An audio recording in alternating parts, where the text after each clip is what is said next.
My name is Evelyn Carter. I am 37 years old. 3 weeks ago, my younger sister stood on a graduation stage in front of 400 people and called me the babysitter who ruined her life. She thought the crowd would laugh with her. Some of them did. Right up until the dean walked onto the stage holding a sealed envelope with my name on it. That was the moment everything started falling apart for her. But to explain why, I need to go back 20 years. Back to the night my parents placed a 6-week-old baby into my arms and told me my future no longer mattered. I was 17 the first time my mother said the phrase, "family sacrifices for family." My sister Lily was 16 then. Pretty in the effortless kind of way that made adults forgive her before she even apologized. Blonde curls, bright smile. The kind of girl teachers described as spirited after she disrupted class for the third time that week. I was the opposite. Quiet, careful, predictable. The responsible daughter. The useful daughter. That distinction matters more than people realize. Pretty girls in some families become protected. Responsible girls become resources. I learned that early. The night Lily told my parents she was pregnant, I was at the kitchen table finishing scholarship applications. I remember the exact color of the envelope beside my elbow. Pale blue with a silver crest from Northeastern State University. Partial academic scholarship. 4 years, housing included. I had read the letter 6 times already.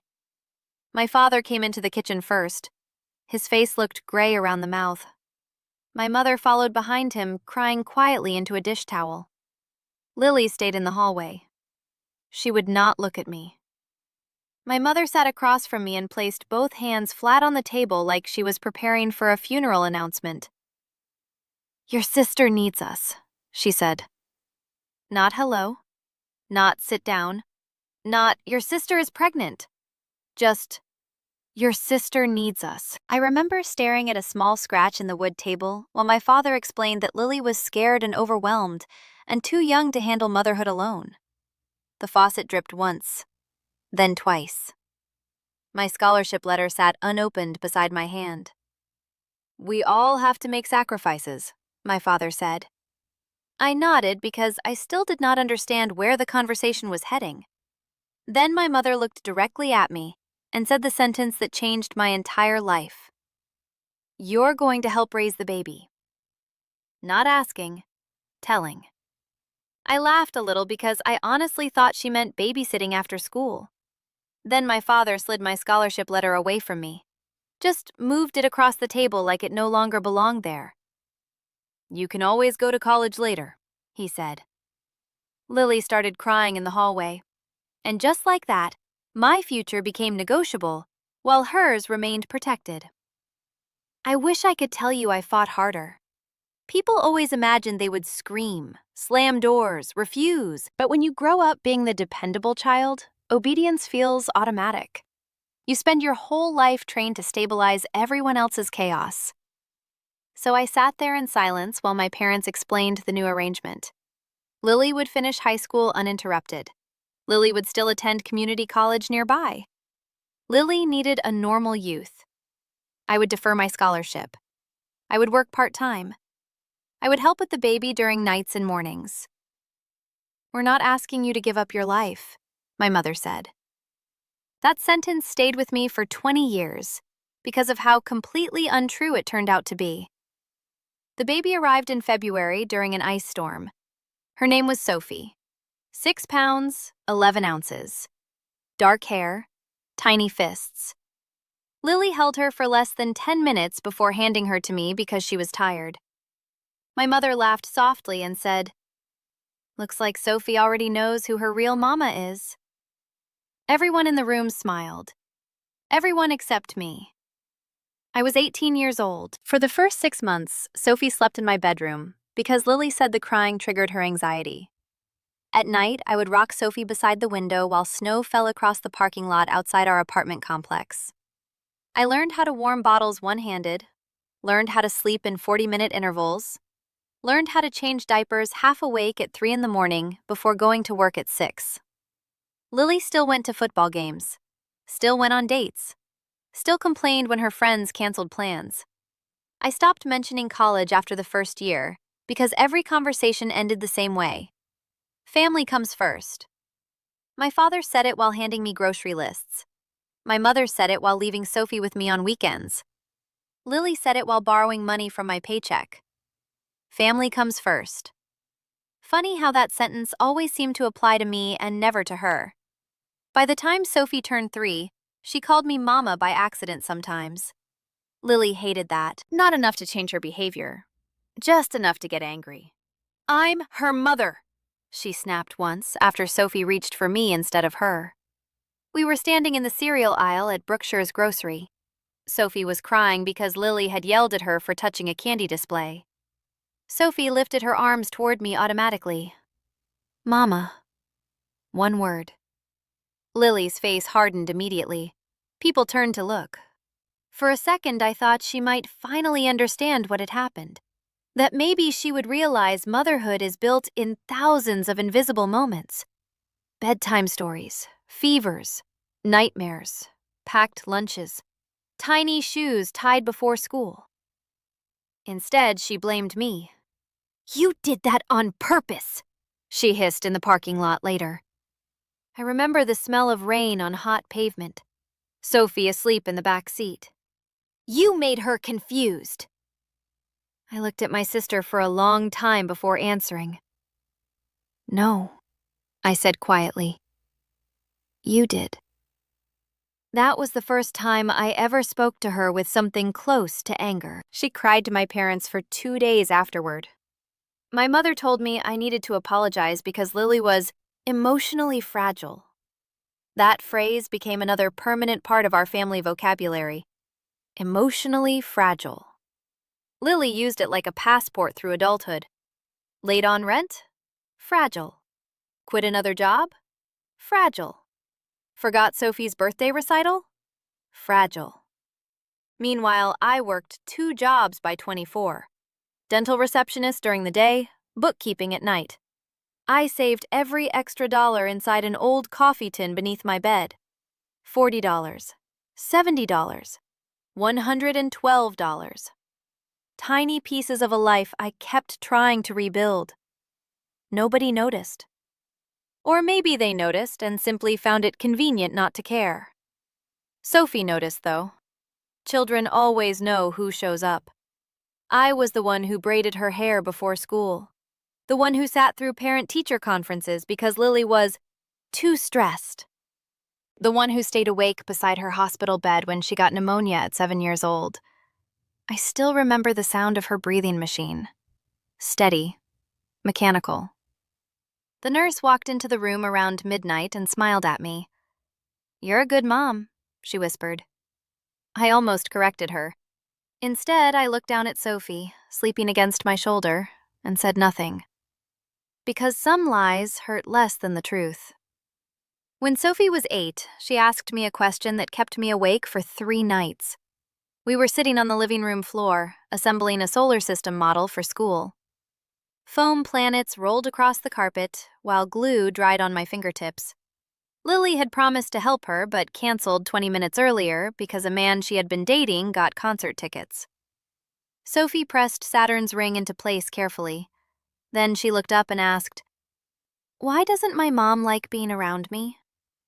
Children ask devastating questions in ordinary voices. I remember the clock above the television reading 9:14 p.m. I remember the smell of glue and microwaved popcorn. I remember feeling suddenly furious at every adult in Sophie's life for making an 8-year-old wonder if she was lovable. "She does love you," I said carefully. Sophie nodded like she had expected that answer already. "But you're the one who stays." That sentence landed harder than any accusation ever could. I tucked a loose strand of hair behind her ear and kept helping her glue planets because I did not trust myself to speak. A week later, Lily forgot to pick Sophie up from school. Again. The secretary called me at work around 4:30 in the afternoon. I drove across town during rush hour while my manager covered the front desk. Sophie sat alone on a plastic bench outside the principal's office, holding a purple backpack against her chest. There were 17 children waiting with parents in the pickup line outside. One child remained inside. Mine. Or at least, that was how it felt by then.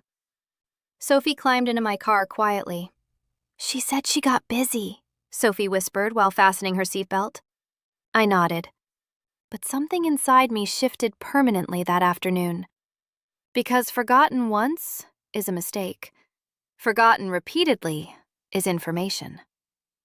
That night I confronted Lily in my parents' kitchen while Sophie slept upstairs. The kitchen light buzzed faintly overhead. My father pretended to read the newspaper during the argument. My mother washed already clean dishes so she would not have to look directly at either of us. "You cannot keep doing this," I told Lily. She rolled her eyes immediately. "You act like I abandoned her on the highway. You forgot your daughter." "I said I was sorry." "You've said sorry 50 times. Silence. My father folded one newspaper page carefully. Lily crossed her arms. "You always wanted her anyway." The room went still after that. Even my mother stopped washing dishes. I stared at my sister, wondering if she understood what she had just admitted out loud. Not accidentally, not emotionally, deliberately. You always wanted her anyway. As though loving Sophie had been theft. As though showing up consistently had somehow become betrayal. "I wanted a sister," I said quietly. "Not a child at 17. Lily looked away first. That matters too. People look away when truth finally enters the room. 2 months later, I moved out. Not because my parents asked me to. Because I realized they never intended for the arrangement to end. I was 26 years old and still functioning as Sophie's primary parent while everyone pretended it was temporary. Temporary had lasted 8 years. I rented a tiny duplex on Maple Street with cracked tile floors and a leaking bathroom sink. The first night there, I sat on the floor surrounded by unpacked boxes, eating takeout noodles directly from the carton. It should have felt lonely. Instead, it felt quiet. There is a difference. 3 days later, Sophie arrived with 2 garbage bags full of clothes and her stuffed rabbit. My mother stood awkwardly on my porch while Sophie hugged my waist. "She wants to spend weekends here," my mother explained. Weekends slowly became weekdays, too. Then school nights, then entire weeks. Lily had started dating a traveling salesman named Curtis who disliked children. Nobody said that directly, of course. Adults rarely say the ugliest truths plainly. Instead, they say things like, "Sophie needs more stability right now," or "Lily's trying to rebuild her life," or "You've always been so good with her." By the time Sophie turned 10, she lived with me almost full-time. No custody papers, no legal agreement, just quiet surrender disguised as practicality. I bought her school uniforms, attended dance recitals, helped with science projects, signed permission slips. At parent conferences, teachers automatically turned toward me. One teacher paused halfway through a sentence after realizing Lily was not there. "Oh," she said softly. "I assumed—" She never finished. She did not need to. Sophie started calling Lily by her first name around age 11. Not maliciously. Naturally. Like a correction her heart made before her mouth caught up. Lily pretended not to care. But I noticed the tension around her eyes every time it happened. Especially in public. Especially around other mothers. One afternoon at Sophie's middle school talent show, another parent smiled at me and said, "Your daughter sings beautifully." Before I could answer, Lily interrupted sharply. "She's my daughter." The woman blinked awkwardly. I still remember Sophie standing backstage holding a microphone with her face frozen in embarrassment. That was the problem with our family. Truth became dangerous whenever witnesses appeared. After the talent show, Sophie cried quietly during the drive home. Street lights moved across the windshield in long yellow streaks. I didn't mean to upset her, she whispered. You didn't. But everyone thinks you're my mom. I tightened both hands on the steering wheel. Outside, rain tapped softly against the glass. Then Sophie asked the question I had spent years dreading. Why didn't she want me? I pulled the car onto the shoulder because suddenly I could not breathe properly. Cars passed beside us, spraying water across the road. I looked at this child I had raised for 11 years. This child whose nightmares I knew, whose favorite soup I knew, whose shoe size I knew. And I realized love had made honesty almost impossible, because telling the truth would wound her. But hiding it already had. She was young, I said carefully. Sophie stared out the passenger window. So were you. That conversation changed something between us. Not in a dramatic way. No tears, no shouting, no cinematic revelation. Just awareness. Children eventually notice patterns adults spend years trying to disguise. After that night, Sophie stopped asking Lily for things, stopped waiting near the window when Lily promised to visit, stopped bringing home report cards hoping for praise. She became polite instead. That was worse. Politeness is what replaces hope when disappointment becomes routine. When Sophie turned 13, she asked if she could legally change her last name someday. We were folding laundry together in my apartment. White towels sat in warm piles fresh from the dryer. Outside, someone was mowing grass in the courtyard.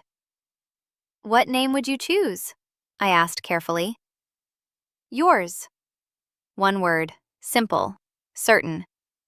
I sat down slowly on the edge of the couch because suddenly my knees felt weak. You should think about that for a long time before deciding, I told her. I already have. Then she folded another towel calmly while my entire chest ached. Around that same time, Lily started appearing more often, not because she missed Sophie, because Sophie was becoming impressive. That sounds cruel, but it was true. Sophie was brilliant in the quiet, disciplined way that surprises people. Straight A's, debate team, volunteer tutoring. She read books faster than anyone I had ever known and left sticky notes full of thoughts in the margins. At 14, she won a statewide essay competition. At 15, she started dual-credit college courses. At 16, she ranked first in her graduating class.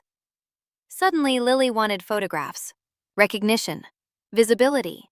She began posting long, emotional captions online about motherhood and sacrifice beneath pictures she had not earned. My greatest blessing, my whole world, my reason for everything. I stared at those captions sometimes with a kind of exhausted disbelief. Because the internet only sees moments, not history. One Saturday afternoon, Sophie walked into the kitchen while I was making grilled cheese sandwiches and tossed her phone onto the counter. Lily had posted a collage of childhood photos. Nearly every picture in the collage had been taken by me. In half of them, my arm was still visible at the edge of the frame. Does she actually believe this stuff? Sophie asked quietly. I looked down at the frying pan. Butter crackled softly against the bread. I think, I said carefully, people sometimes rewrite their memories so they can live with themselves. Sophie nodded once. Then she picked up her phone again and blocked Lily's account without another word. By Sophie's senior year of high school, everyone in town knew her name. Teachers adored her. Parents admired her. She had the kind of calm intelligence that made adults speak to her differently after 5 minutes of conversation. And every achievement seemed to pull Lily closer like gravity. That spring, Lily suddenly volunteered to help organize Sophie's graduation party. My stomach tightened immediately when my mother told me. We were standing in her kitchen while she arranged flowers into a glass vase. Isn't it wonderful? She said brightly. Lily's really trying. Trying. Another dangerous family word. Trying usually meant everyone else was expected to forget the past immediately. What exactly is she planning? I asked. Oh, just a little speech, some family photos, a memory table. A memory table. The irony nearly made me laugh. I should have trusted my instincts. 2 weeks before graduation, Sophie received a full scholarship offer from Weston University. Pre-law. Housing included. Books included. 4 years fully funded. The envelope arrived on the Thursday afternoon. Sophie opened it sitting cross-legged on my living room rug while rain tapped against the windows. I watched her hands start shaking before she even finished reading. Then she looked up at me with tears gathering in her eyes. I got in. I think I stopped breathing for a second. Because suddenly, I was staring at the life I lost sitting in front of me, alive and possible again. Not for me. For her. Sophie threw both arms around my neck so hard we nearly fell sideways onto the carpet. We did it, she whispered. Not I.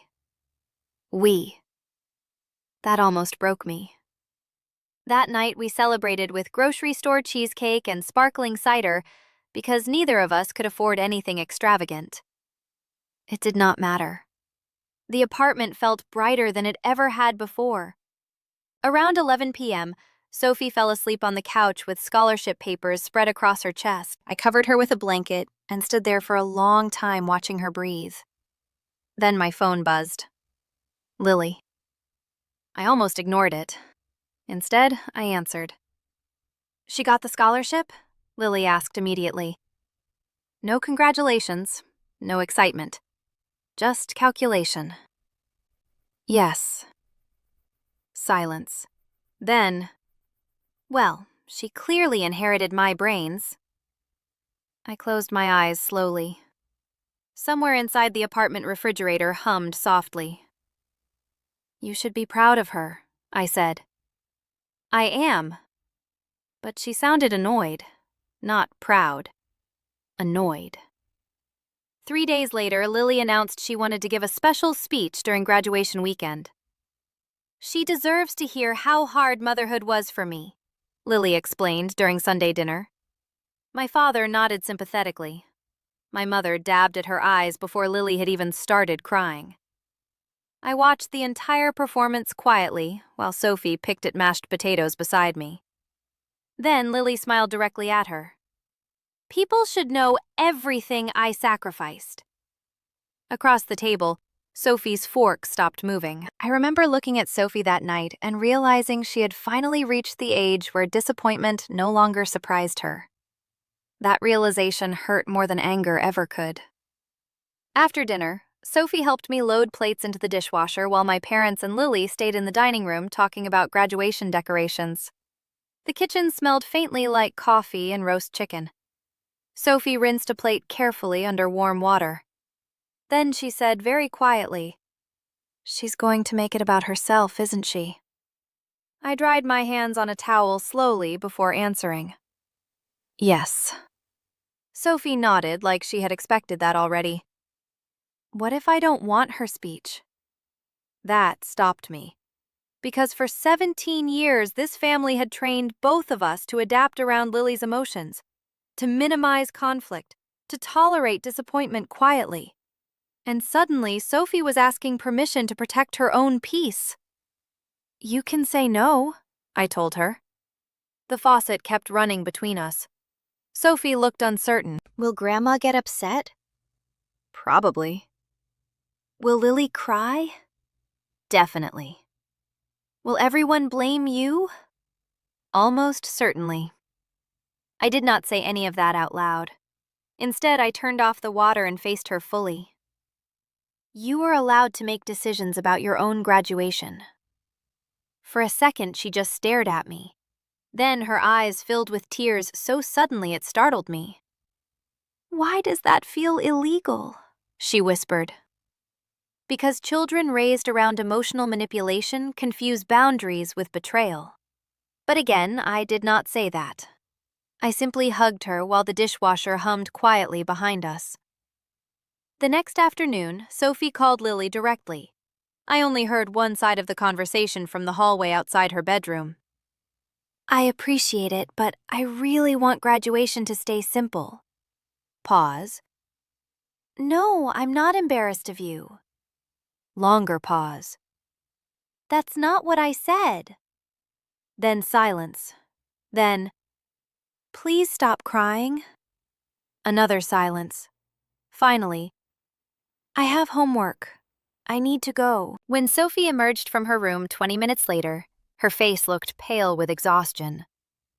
She told Grandma I hate her, Sophie said flatly. Of course she did. Within 2 hours, my mother called me. Lily is devastated, she announced immediately. Not hello. Never hello. She was only trying to celebrate Sophie. Sophie asked for a small graduation. She's her mother. I leaned against the kitchen counter and closed my eyes. Outside the apartment window, 2 boys rode bicycles through the parking lot. You know, I said carefully, being someone's mother is supposed to involve raising them. My mother inhaled sharply. That silence told me I had crossed a line no one in our family was supposed to acknowledge out loud. You've always resented your sister, my mother whispered finally. There it was, the family's favorite defense mechanism. Truth becomes jealousy. Accountability becomes cruelty. History becomes misunderstanding. No, I said quietly. I resent what all of you expected from me. My mother started crying before I even finished the sentence. She cried the way she always did when conversations moved too close to honesty. Suddenly, she was talking about stress and family division and how hard things had been for everyone after Lily got pregnant. Everyone. Interesting word. I ended the call after 12 minutes. Then I sat alone at the kitchen table staring at unpaid electric bills while something heavy settled inside my chest. Because deep down, I knew graduation weekend was heading toward disaster. The signs were all there. 3 days before graduation, Sophie received an email from Weston University inviting her to deliver a short student recognition speech during freshman orientation that fall. I found her sitting cross-legged on the couch, rereading the email over and over with stunned disbelief. They picked me out of 400 applicants, she whispered. Her hands shook while she spoke. I sat beside her and read the message carefully. Then I noticed the final line. We were especially moved by the personal essay describing the woman who raised you. My throat tightened immediately. Months earlier, Sophie had written her admissions essay about me. I knew that much. But she had refused to let me read it.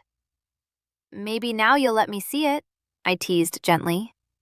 Sophie smiled a little. Maybe after graduation.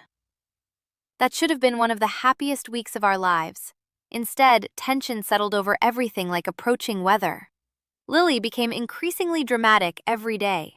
She demanded extra seats at the ceremony for friends Sophie barely knew, complained repeatedly about not being included enough in graduation planning, posted emotional countdowns online beside heavily filtered photographs of herself holding Sophie as a baby.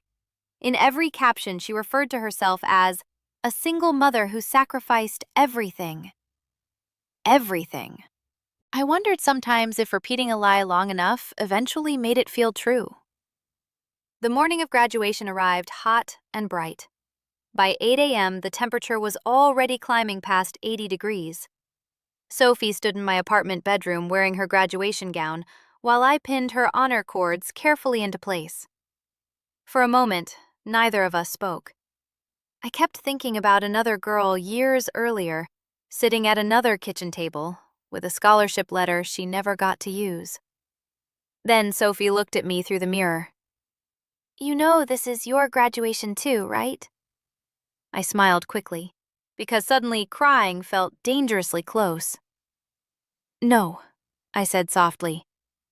This one belongs to you. But we both knew that was not completely true.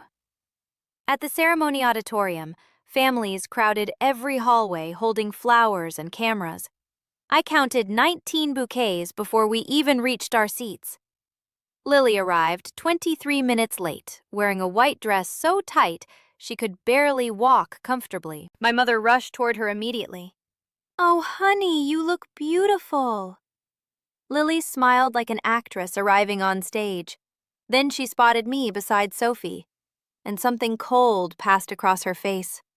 She walked toward us slowly, high heels clicking against the auditorium floor. For a brief moment, I thought maybe she would behave. Maybe graduation would remain about Sophie. Maybe everyone would survive one afternoon without turning love into competition. Then Lily reached out and adjusted Sophie's graduation cap for the cameras already pointed in our direction. "My baby is all grown up," she announced loudly enough for nearby families to hear. Sophie stiffened beside me. I noticed it immediately because I had spent 17 years learning her smallest reactions. The tightness around her shoulders, the controlled breathing, the polite smile she used when she wanted conflict to end quickly. Lily wrapped one arm around Sophie's waist while my mother snapped photographs from 3 different angles. "Stand closer," Lily instructed. Sophie obeyed automatically. That hurt to watch too. How deeply children are trained to maintain peace even after they understand the truth. The ceremony began at 10 sharp. 400 graduating seniors filled the auditorium stage in rows of blue and silver gowns. Families crowded every seat. Ceiling fans turned slowly overhead while programs fluttered softly in people's hands. I sat between my father and my Aunt Denise. My father smelled faintly like aftershave and cigarette smoke. He barely spoke. That was another family pattern. Silence became his way of avoiding responsibility for anything difficult. The principal delivered opening remarks. Then scholarship recognitions began. Every time Sophie's name appeared on the screen, applause spread across the auditorium in waves. Honor Graduate, Academic Excellence Award, Community Leadership Recognition, Full Weston University Scholarship Recipient. I watched Lily sit taller each time like she personally earned every achievement. At one point, she even wiped tears dramatically while nearby parents smiled sympathetically toward her. Single mother. So inspiring. If they only knew. Halfway through the ceremony, Sophie delivered the student farewell speech as valedictorian. She stood calmly behind the podium while hundreds of people settled into silence. The stage lights reflected softly against her honor cords. "My grandmother used to say," Sophie began, "that the people who quietly keep showing up are the ones holding the world together." My chest tightened immediately, because my mother's mother had never actually said that. I had. Years earlier, during one of Sophie's bad nights after Lily missed another birthday dinner. Sophie continued speaking steadily. "Success is rarely built by one person alone. Behind every achievement is usually someone who stayed when staying became inconvenient." Several people nodded throughout the audience. I noticed Lily smiling proudly without understanding where the speech was heading. Then Sophie said the sentence that changed the entire room. "The person who taught me that isn't the woman who gave birth to me." Silence. Complete. Heavy. Even the ceiling fans suddenly sounded loud. Sophie looked directly at me across the auditorium. "It's my Aunt Evelyn," she said clearly. "The woman who raised me when she was barely more than a child herself." My mother inhaled sharply beside me. My father went completely still. And Lily's smile disappeared so fast it almost looked painful. Applause started somewhere near the back rows. Then another section joined. Then another. Within seconds, the entire auditorium erupted. Not polite clapping, standing applause. People turned toward me smiling while tears burned unexpectedly behind my eyes. I remember gripping the edge of my seat because suddenly my hands would not stop shaking. On stage, Sophie kept speaking. She taught me responsibility without resentment, strength without cruelty, and love that doesn't disappear when things become difficult. Lily stared at the stage with open disbelief, because for the first time in her life, public attention was moving away from her instead of toward her, and she could not stop it. By the time Sophie finished speaking, several teachers near the front row were visibly crying. Even Aunt Denise wiped mascara carefully beneath one eye.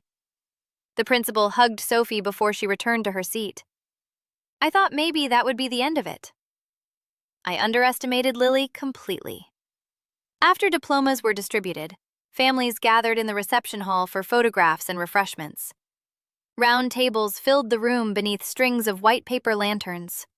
Punch bowls sweated onto linen tablecloths. Parents crowded around graduates taking hundreds of pictures.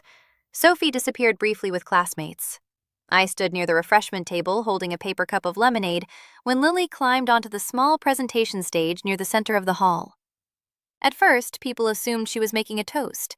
My mother actually smiled proudly. Lily tapped the microphone twice. "Can I have everyone's attention for just a second?" Conversations softened across the room. Sophie turned immediately from across the hall. I felt dread settle into my stomach before Lily even started speaking. "She forgot someone important in her speech today," Lily announced with a laugh that sounded brittle around the edges. A few nervous chuckles followed. Lily smiled wider. "I know teenagers can be dramatic, but let's remember who actually gave birth to Sophie."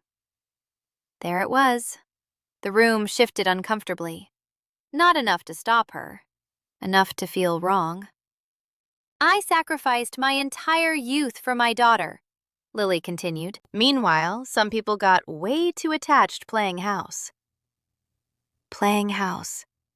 The phrase landed like a slap. Across the room, Sophie's face went white.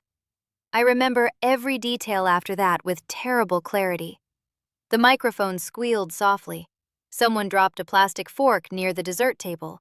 A baby started crying somewhere toward the back of the reception hall. And Lily kept talking. "When I was 16, she announced dramatically, "I trusted my family to help me during the hardest moment of my life. I never expected one of them to try replacing me." People shifted awkwardly in their seats. Several teachers exchanged glances. My mother stood frozen beside the stage holding a plate of cake she no longer seemed aware of. Then Lily looked directly at Sophie. "You embarrassed me in front of everyone today," she said, "after everything I sacrificed for you." Sophie stared at her silently. I knew that silence. It meant she was trying not to cry publicly, and suddenly something inside me hardened. Because this child had spent her entire life protecting adults who never protected her back. I started moving toward the stage. But before I reached it, another voice interrupted first. "That's not true." The room turned immediately. Dean Margaret Holloway stood near the center aisle, holding a cream-colored envelope against her chest. She was 70 if she was a day. Silver hair, navy blazer, the kind of posture that made entire rooms quiet automatically. I recognized her instantly from Weston University orientation materials Sophie had shown me earlier that week. Lily blinked in confusion. "I'm sorry?" she said sharply. Dean Holloway stepped forward calmly. "I said," she repeated, "that isn't true." Nobody spoke. Even Lily looked uncertain now. Dean Holloway climbed the small stage slowly while hundreds of people watched. Then she turned toward Sophie first. "I had not intended to do this until August orientation," she said gently. "But after hearing your speech today, and after hearing this conversation now, I believe some things deserve witnesses." The envelope in her hand looked thick, official, heavy. Beside me, Sophie looked completely confused. Dean Holloway faced the audience again. "Every year, Weston University awards one national recognition scholarship to a student whose personal essay demonstrates extraordinary resilience, leadership, and moral courage." A murmur moved softly through the crowd. My stomach tightened. Dean Holloway opened the envelope carefully. Then she smiled toward Sophie. "Out of more than 400 finalists, Sophie Carter was selected unanimously." Applause erupted instantly, but the dean lifted one hand slightly. "There's more." The room quieted again. Dean Holloway removed several printed pages from the envelope. I personally reviewed Sophie's admissions essay 3 months ago, she said. I have spent 30 years working in higher education. Very few essays stay with me after application season ends. Hers did. Then she looked directly at Lily. Because it was not about personal ambition. Silence. It was about gratitude toward the woman who raised her. My throat closed immediately. Sophie covered her mouth with one trembling hand. Dean Holloway glanced down briefly at the essay pages. With Sophie's permission, she said softly, I would like to read one paragraph. Sophie nodded without speaking. The dean adjusted her glasses. Then she read aloud. My Aunt Evelyn gave up a full scholarship at 17 because my grandparents decided my mother deserved freedom more than Evelyn deserved a future. She spent 18 years quietly rebuilding a life while raising a child that was never supposed to become her responsibility. She never once made me feel unwanted for that sacrifice. Everything I know about integrity came from watching a woman continue loving people who failed her repeatedly. Nobody moved. Nobody even coughed. Across the room, my father sat down slowly like his legs had weakened underneath him. Dean Holloway continued reading. When people praise me for succeeding despite hardship, they misunderstand the story. I succeeded because someone exhausted herself making sure I never doubted my worth. By then, several people in the audience were openly crying. A teacher near the front removed her glasses entirely. My Aunt Denise pressed both hands against her mouth, and Lily looked trapped. For the first time in her life, public attention had become something she could not control. Dean Holloway lowered the papers carefully. Then she said the sentence that ended everything. Biology creates relatives. Sacrifice reveals parents. The silence afterward felt enormous. Then applause started again, louder this time. People stood, not a few, almost everyone. I remember looking around the reception hall in complete shock while strangers clapped for me. Teachers, parents, administrators, students, witnesses. After 20 years of invisibility, witnesses. Sophie came toward me through the crowd with tears streaming openly down her face. When she hugged me, the entire room blurred for a second. "You deserved better," she whispered against my shoulder. No one had ever said that to me before. Not once. Behind us, Lily climbed down from the stage abruptly. Her face looked flushed and tight with humiliation. My mother hurried after her immediately. Of course she did. My father remained seated alone near the back wall, staring at the floor. Then something unexpected happened. A woman approached me slowly from one of the faculty tables. Mid-50s, brown jacket, reading glasses hanging from a silver chain. "I taught at Northeastern State 20 years ago," she said quietly. My heart stopped. She reached into her purse and removed a pale blue scholarship folder, silver crest across the front. The exact same one. "I remember your application," she said. "You were one of the strongest candidates we ever reviewed." For a moment, I honestly thought I might faint. The reception hall noise faded into something distant and muffled while I stared at that pale blue folder in her hands. 20 years disappeared instantly. I was back at my parents' kitchen table again. 17 years old, hopeful, tired, still believing sacrifice was temporary. The woman gave me a small, sad smile. "My name is Carol Benton," she said gently. "I chaired the scholarship review committee back then." I could barely speak. "You remember me?" She laughed softly. "Evelyn, you wrote an admissions essay comparing abandoned buildings to neglected children." Her eyes warmed. I still quote part of it to my students. Beside me, Sophie looked stunned. "You never told me that," she whispered. I swallowed carefully. There are a lot of things I stopped talking about. Carol nodded like she understood more than I said aloud. Then she glanced toward the far side of the room where Lily stood crying dramatically beside my mother near the exit doors. I think, Carol said quietly, some people survive by rewriting history. But eventually, real history develops witnesses. Witnesses. That word again. She handed me the blue folder gently. Inside was a copy of my original scholarship acceptance letter, perfectly preserved. I stared at my 17-year-old signature near the bottom of the page, while emotion climbed slowly into my throat. We keep archived copies of exceptional applications, Carol explained. When I heard Sophie Carter's graduation speech this morning, I recognized the last name immediately.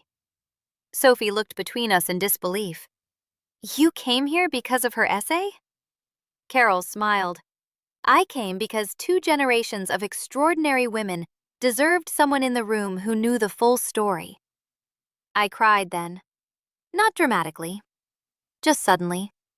20 years of exhaustion leaving quietly through tears I no longer had energy to hold back. Sophie wrapped one arm around me while the reception hall continued buzzing around us.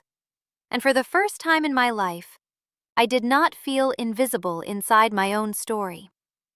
Across the room, Lily suddenly shouted my name, sharp, angry. Everyone turned again. She stood near the exit with mascara streaked beneath both eyes. This is unbelievable, she snapped loudly. You're all acting like I abandoned my child. Nobody answered. That silence said more than arguments ever could. Lily looked around desperately searching for support. My mother stepped beside her immediately. She was young, my mother insisted toward the crowd. People make mistakes. A few uncomfortable nods followed. Then Sophie spoke. Clear, steady, public. You didn't make one mistake, she said. You made the same choice for 18 years. The room went completely still again. Lily stared at her daughter with open shock. Sophie's voice trembled only once before steadying again. You forgot birthdays, school pickups, parent meetings, doctor appointments. She inhaled shakily. And every time Aunt Evelyn covered for you, everyone praised you for trying. No one interrupted her. Not my mother, not my father, not even Lily. Because truth sounds different when the child finally says it themselves. Sophie wiped tears quickly beneath her eyes. You only started acting like my mother after people started admiring me. That one landed hardest. I saw it physically hit Lily's expression. Because deep down, she knew it was true. My mother opened her mouth instinctively, probably to smooth things over, to soften reality, to protect Lily again. But before she could speak, my father stood up. That surprised everyone, including me.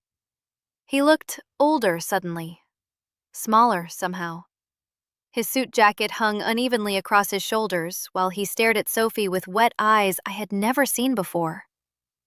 Then he looked at me.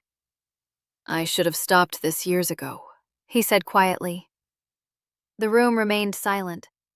My father rarely admitted fault, rarely admitted anything. My mother looked stunned. Lily looked furious. But my father kept speaking anyway. We took your future because it was easier than demanding responsibility from Lily. His voice cracked slightly. And after a while, it became normal to us. 20 years, reduced to one unbearable sentence.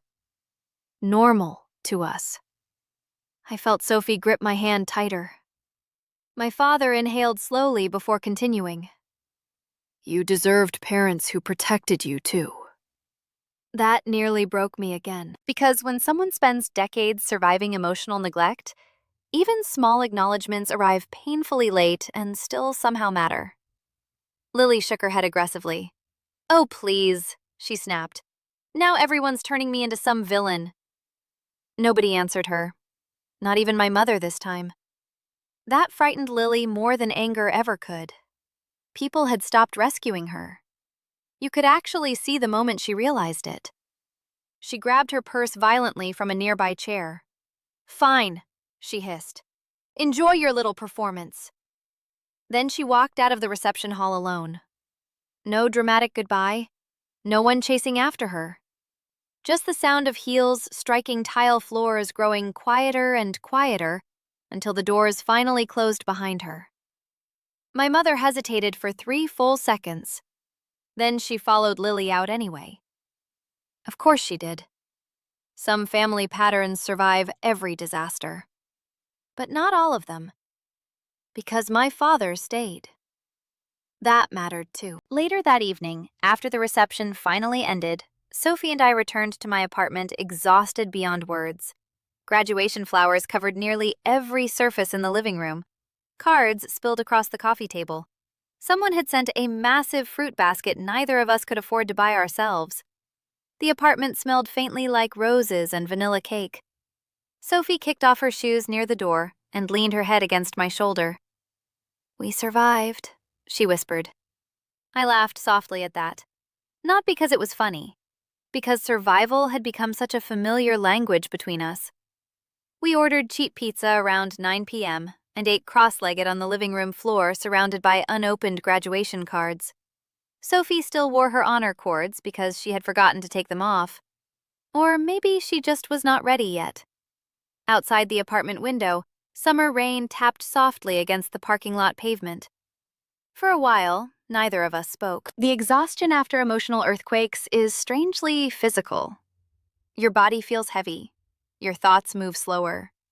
Even breathing seems deliberate. Finally, Sophie looked over at me quietly.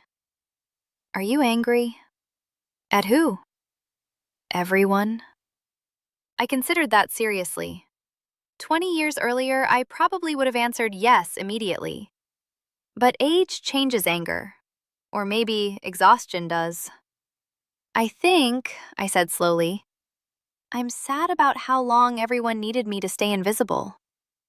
Sophie stared down at the pizza box between us. "You're not invisible anymore." No, I was not. And that realization still felt unfamiliar. 3 days later, my father showed up at my apartment carrying 2 cardboard boxes. The first box contained old photographs, school certificates, drawings Sophie made as a child, hospital bracelets, dance recital programs, tiny pieces of our shared life carefully saved over years I assumed nobody noticed. The second box mattered even more. Inside were newspaper clippings, recommendation letters, and copies of every academic award I had earned before giving up college. I looked up at my father in shock. "You kept these?" He nodded once. "All of them." There were 8 years of materials inside that box. 8 years! My throat tightened painfully. "Why didn't you ever say anything?" I asked quietly. My father sat heavily at the kitchen table before answering. "Because keeping them felt easier than admitting what we did to you." Honesty arrived late in our family. But late honesty still changes things. He looked around my apartment slowly then. The worn couch, the second-hand bookshelves, Sophie's graduation flowers near the window. "You built a life anyway," he said softly. That sentence healed something small and damaged inside me. Not completely. Some wounds become scars instead of disappearing. But healing does not always arrive dramatically. Sometimes it arrives quietly at a kitchen table while someone finally tells the truth. Over the next month, consequences unfolded slowly. Lily stopped posting online entirely after several relatives publicly criticized her behavior at graduation.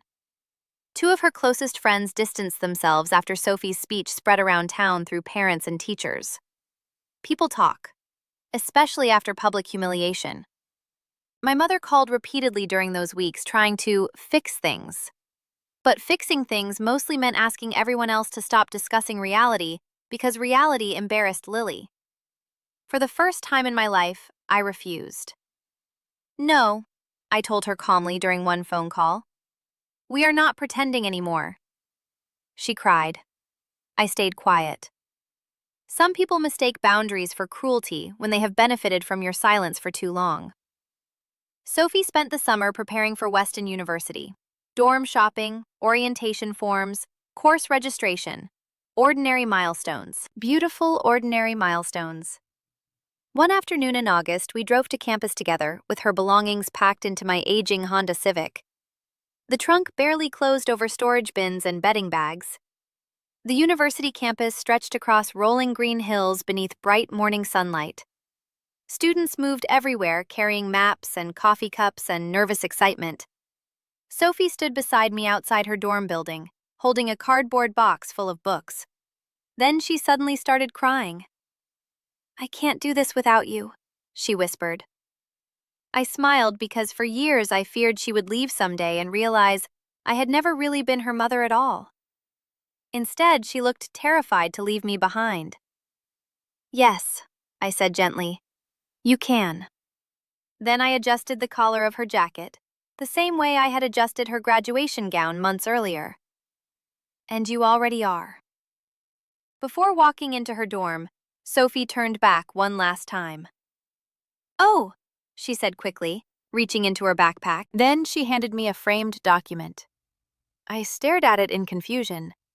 It was a copy of her Weston University admissions essay. Highlighted near the bottom was one final paragraph. "The strongest people I know are rarely loud. They are women like my Aunt Evelyn, who carried responsibilities she never deserved without turning bitter. If I become half the woman she is someday, I will consider my life successful." I stood there crying openly in the middle of campus while students and parents walked around us carrying boxes. Sophie hugged me tightly. Then she smiled through tears and said the words that finally healed 20 years of grief. "You didn't lose your future," she whispered. "You became mine." Sometimes justice does not arrive as revenge. Sometimes it arrives as recognition, as witnesses, as truth, finally spoken aloud in rooms where silence once lived. And sometimes the people who were treated like they mattered least were quietly holding everyone together the entire time.